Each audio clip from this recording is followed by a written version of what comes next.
Walk చేద్దాం, ఎక్కువసేపు మాట్లాడుకోవచ్చుగా. Okay.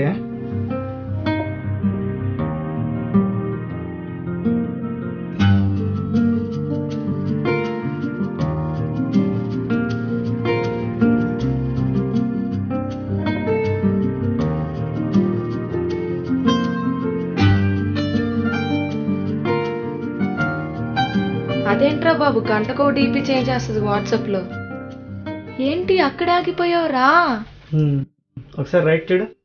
అబ్బా, చాలా స్లోగానే వాక్ చేశాం కదా, అప్పుడే వచ్చేసామేంటి? ఫాస్ట్గా వచ్చామా? ఒకసారి టైం చూడు. వెళ్ళాలని లేదురా. సరే పద, నేను కూడా వస్తాను. ఎక్కడికి? ఇంటికి. ఉండలేను అంటున్నావు అమ్మో, ఇంకేమన్నా ఉందా అసలు? కదా, ఆ విషయం తెలుసు కదా, నాకు కూడా వెళ్ళాలన్నా చెప్పు. కానీ తప్పదు కదా ఆ పొజిషన్కి వచ్చేంత వరకు.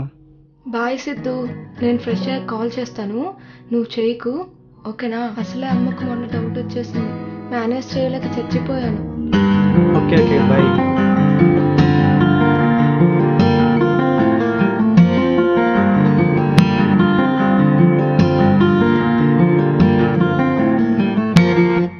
హలో. సిద్ధు, సుధీర్ గారి పొజిషన్ బాగాలేదురా. డేస్ గడిచిన కొద్దీ ఆ బాధను మర్చిపోతాడు అనుకుంటే డే బై డే వాడి బాధ ఇంకా ఎక్కువ అవుతుంది. వాడు అలాగే రూమ్ లో వదిలేస్తే పిచ్చడైతేనే ఉన్నాడు రా. ఫస్ట్ షో మూవీకి తీసుకెళ్ళడానికి ప్లాన్ చేసాం, నువ్వు రెడీగా ఉన్నాడు. చా, ఏంట్రా మనకి బాధలు? ఇంకా ఎన్ని బ్రేకప్లు రా మన బ్యాచ్లో? బాధపడతాం తప్ప మనం ఏం చేయగలరా? సరే, థియేటర్ కన్ఫర్మ్ చేసి నాకు కాల్ చేయి, నేను డైరెక్ట్గా వచ్చేస్తాను.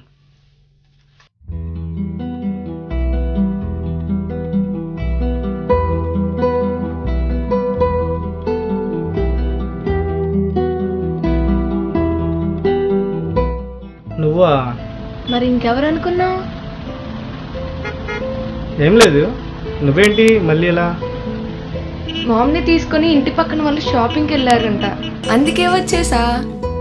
రే, త్వరగా పెళ్లి చేసుకుని మా అత్తగారింటికి తీసుకెళ్ళిపోరా, ప్రతి సెకండ్ నీ దగ్గరే ఉండాలనిపిస్తుంది. నీకు ప్రతి సెకండ్ నాతోనే ఉండాలనిపిస్తుంది, కానీ నాకు ప్రతి క్షణం నీకు దగ్గర అవ్వాలనిపిస్తుంది. నువ్వు ఇక్కడున్నావురా, ఇంకా దగ్గర అవడం ఏంటి? ప్రేమకి ఇక్కడ ఉంటే సరిపోద్ది బంగారం, మరి పెళ్ళికి?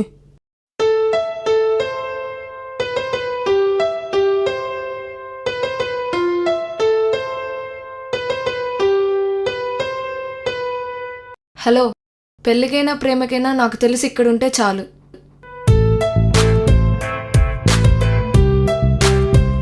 చాలదు మధు, నీకే కాదు, నువ్వు నాకు ఇక్కడ ఉన్నావు, కానీ మన పెళ్ళికి సరిపోదు.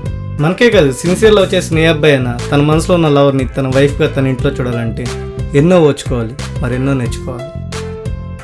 చా, అబ్బాయిలే కాదు అమ్మాయిలు కూడా చాలా కష్టపడతారు తన లవర్ని హస్బెండ్గా చేసుకోవడానికి. నో మధు, ప్రపోజ్ చేసేటప్పుడు, ప్రేమించేటప్పుడు, పెళ్లి చేసుకునేటప్పుడు, పెళ్ళైన తర్వాత ఈ 4 స్టేజ్లను బాధపడేది అబ్బాయిలు, అమ్మాయిలు కాదు. ప్రపోజ్ చేసేటప్పుడు ఎలా ప్రపోజ్ చేయాలా అని, ప్రేమించేటప్పుడు ఎలా హ్యాపీగా చూసుకోవాలా అని, పెళ్లి చేసుకునేటప్పుడు పేరెంట్స్ని ఎలా ఒప్పించాలా అని, పెళ్ళైన తర్వాత ఎలా పోషించాలా అని. సిద్ధు, కన్ఫామ్గా ఏదో అయింది, నువ్వేదో హైడ్ చేస్తున్నావు. నథింగ్. నథింగ్ కాదు, సంథింగ్. లేకపోతే నువ్వు ఇలా మాట్లాడవు. ఏమైంది చెప్పు ప్లీజ్. సుధీర్లో బ్రేకప్ అయింది. అయ్యో అవునా, ఎలా? ఏముంది, మామూలే. చాలా మంది అమ్మాయిలు బ్రేకప్ టైంలో చెప్పే రీజన్స్లో ఒక రీజన్ అంతే. బ్రేకప్ టైంలో చెప్పే రీజన్సా? ఏంటవి?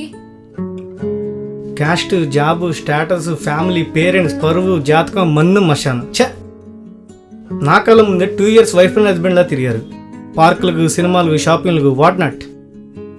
నేను వింటుండగానే వాడితో ఎన్నోసార్లు అంది, నువ్వు నా మనసులో ఇక్కడున్నావు అని. వాడిని మనసులో నుంచి మంచం మీద మాత్రం కట్టుకున్నోడు చోటిచ్చింది. ఛ, కారణం ఏదైనా అటు కట్టుకున్నోడిని మోసం చేసి ఇటు ప్రేమించుని మోసం చేసి చేసే సంసారమే కాదు. సిద్ధు కూల్, ఏంట్రా ఎంత ఎమోషన్ అవుతున్నావు? ఎమోషన్ కాదు, ఎఫెక్షన్. వాడు నా బెస్ట్ ఫ్రెండ్ అని నీకు తెలుసు కదా, వాడి కళ్ళల్లో కన్నీరు చేసుకుని నా కోపం కంట్రోల్ కావట్లేదు. ఎందుకు తను అంతగా బాధపడటం? అమ్మాయి లైట్ తీసుకొని వేరే మ్యారేజ్కి రెడీ అయినప్పుడు అబ్బాయి ఉండి ఎందుకు బాధపడటం? జెన్యున్ బాధకి జెండర్ వేసింది బంగారం. అఫ్ కోర్స్, అయినా నన్ను అడిగితే అలాంటి వాళ్ళను వదులుకోవటమే బెటర్. అంతకన్నా మంచి అమ్మాయి దొరుకుతుంది సుధీర్కి.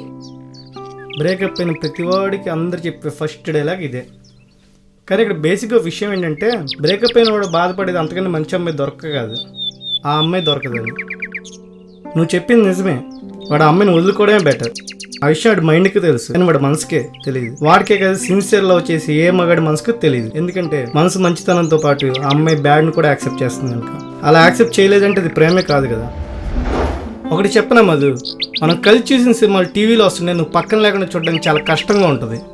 ప్రతి సెకండ్కు సీన్కు నువ్వే గుర్తొస్తుంటావు. మనం కలిసి వెళ్ళిన పార్కులకు ప్లేస్లకు నువ్వు లేకుండా ఫ్రెండ్స్తో వెళ్ళినప్పుడు కూడా సేమ్ ఫీలింగ్. లాస్ట్ టైం వచ్చినప్పుడు ఇక్కడ కూర్చున్నాం అక్కడ కూర్చున్నాం అలా చేసాం ఇలా చేసాం.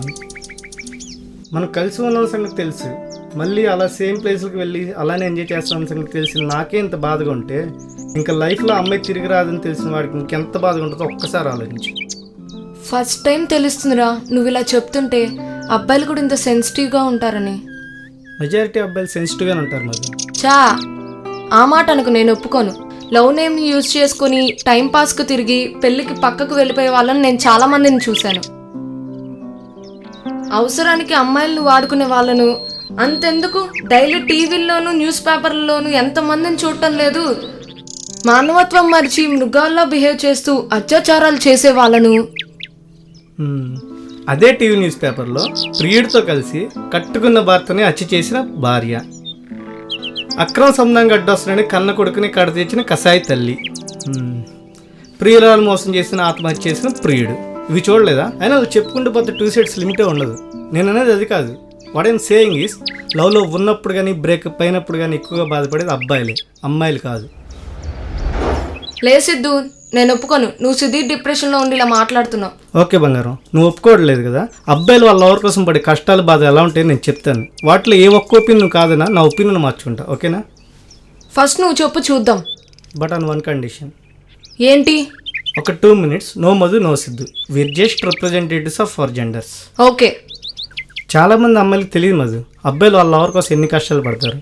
తెలిస్తే ఏ అమ్మాయి కూడా ప్రేమించి పెళ్ళికి పేరెంట్స్ పర్మిషన్ ఉన్నది ప్రేమకు ప్యాకప్ పెళ్ళికి మేకప్ వేసుకోరు.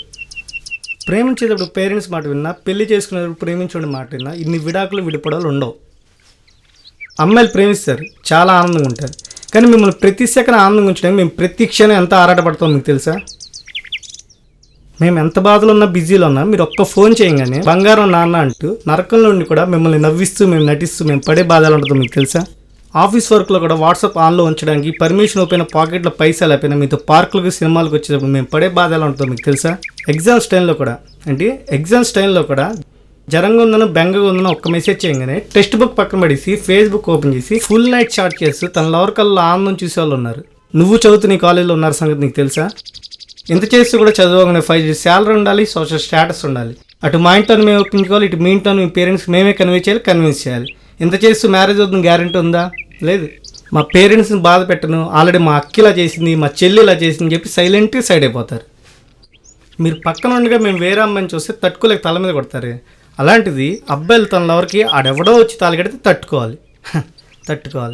ముహూర్తాన్ని క్షణాన అమ్మాయి కళ్యాణం కోసం తలదించుకుంటే అబ్బాయి కన్నీరుతో తలదించుకుంటాడు. ఆ బాధను మర్చిపోవడానికి తాగుతారు, తిరుగుతారు. మర్చిపోలేక మనసు మార్చుకోలేక చివరికి మరమనిషిలాగా మనసు రాజేసిన రోడ్డు మీద రోబోలా తిరుగుతారు తప్ప ఆ పెళ్ళి ఆపే అవకాశం 2 ఉన్న చేయం. ఎందుకో తెలుసా? అక్కడ కూడా అమ్మాయి ఆనందం కోరుకునే పిచ్చి వాళ్ళం కాబట్టి. లాస్ట్ బట్ నాట్ లీస్ట్, అమ్మాయిలు బాగా చూసుకునే వాళ్ళని ప్రేమిస్తారు, అబ్బాయిలు బాగా చూసుకుందామని ప్రేమిస్తారు. అంతే తేడా.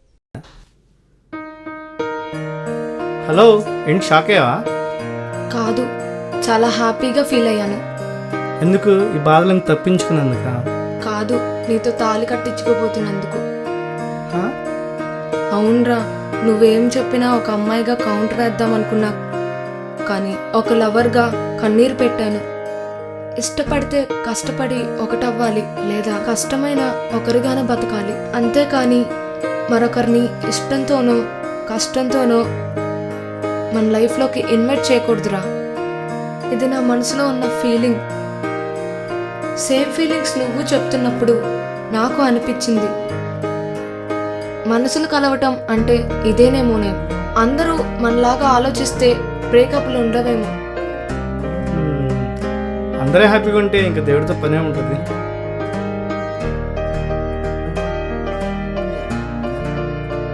అమ్మ ఫోన్ చేస్తుంది, షాపింగ్ అయిపోయింది అనుకుంటా. హలో అమ్మా, పక్కనే ఉన్నా, వచ్చేస్తున్నా. 5 minutes. Okay, bye.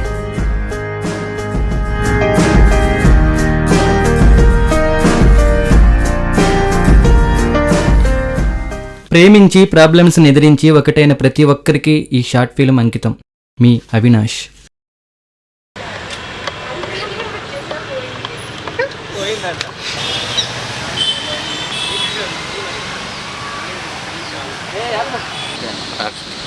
Okay, action.